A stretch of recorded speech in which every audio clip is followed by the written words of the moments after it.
Hello friends, నేను రాజు గారు. మొన్న పవన్ కళ్యాణ్ గారి పైన దువ్వాడ శ్రీనివాస్ అనే ఒక వైఎస్ఆర్సీపీ ఎమ్మెల్సీ చాలా సెన్సేషన్ కామెంట్ చేశారు.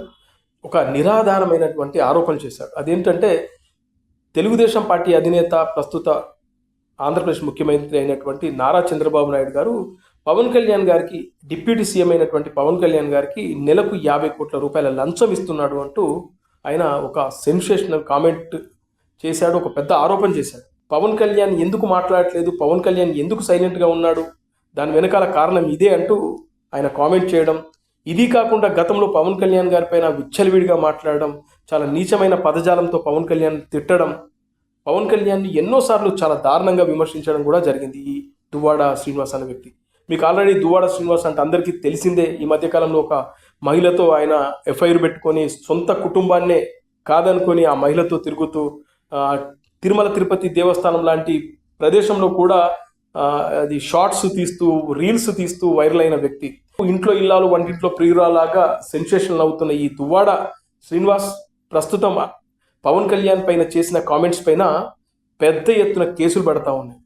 పవన్ కళ్యాణ్ 50 కోట్ల రూపాయలు లంచం తీసుకుంటున్నాడు ప్రతి నెల చంద్రబాబు నాయుడు దగ్గర అనే ఈ ఆరోపణ చేయడంతో జనసేన పార్టీకి సంబంధించినటువంటి నాయకులు, కార్యకర్తలు వివిధ ప్రదేశాల్లో 100 కంప్లైంట్లు ఆయన పైన నమోదయ్యాయంటే మీరు అర్థం చేసుకోండి పరిస్థితి ఎంత సీరియస్గా ఉందో.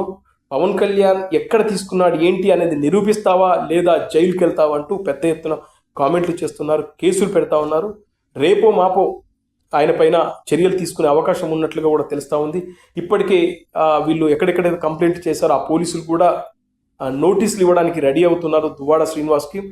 ఇక రీసెంట్గా చూస్తే మీ అందరికీ తెలుసు, పవన్ కళ్యాణ్ గారి పైన చాలా నీచంగా మాట్లాడినటువంటి పోసాని కృష్ణమురళి ఇప్పుడు కటకటాల్లో ఉన్నాడు. ఊచలు లెక్క పెడుతున్నాడు, చిప్పకూడు తింటున్నాడు. అలాగే ఇంకొంతమంది కూడా అదే పరిస్థితిలో ఉన్నారు. ఇలా నోటికి ఎంత వస్తే అంత మాట్లాడుతూ, అడ్డదిడ్డంగా కామెంట్ చేస్తూ, విచ్చలవిడిగా మాట్లాడుతూ, దాంట్లో నిజముందా లేదా, వాస్తవం ఉందా లేదా అని గ్రహించకుండా, దీనివల్ల మనకు రేపు ఇబ్బందులు ఎదురవుతాయి అని ఆలోచించకుండా ఇలా నిరాధారంగా ఆరోపణలు చేసే వ్యక్తులకు ఖచ్చితంగా శిక్ష పడాల్సిందే అంటూ పెద్ద ఎత్తున కామెంట్లు కూడా వస్తూ ఉన్నాయి. జనసేన పార్టీకి సంబంధించిన కార్యకర్తలు అయితే అసలు ఉపేక్షించే లేదు. ఆయన జెన్యూన్గా, నిజాయితీగా పనిచేస్తున్న వ్యక్తిని మీరు ఈ విధంగా ఆరోపణలు చేస్తారా, ఈ విధంగా ఆయనపై లేనిపోని అబండాలు వేస్తారంటూ పెద్ద ఎత్తున ఫైర్ అవుతున్నారు. మరి ఆయనపైన చర్యలు తీసుకునే అవకాశం కూడా ఉందన్నట్లుగా తెలుస్తూ ఉంది. వీళ్ళే కాదు, గతంలో కూడా పవన్ కళ్యాణ్ పైన అనవసరంగా కామెంట్ చేసి ఆయన పైన లేనిపోని విమర్శలు చేసి ఆయన ప్యాకేజ్ తీసుకున్నాడు అంటూ పెద్ద ఎత్తున మాట్లాడిన కొంతమందిని కూడా ఇవాళ వాళ్ళపై కూడా కేసులు పెట్టే కార్యక్రమాలు జరుగుతూ ఉన్నట్లుగా తెలుస్తూ ఉంది.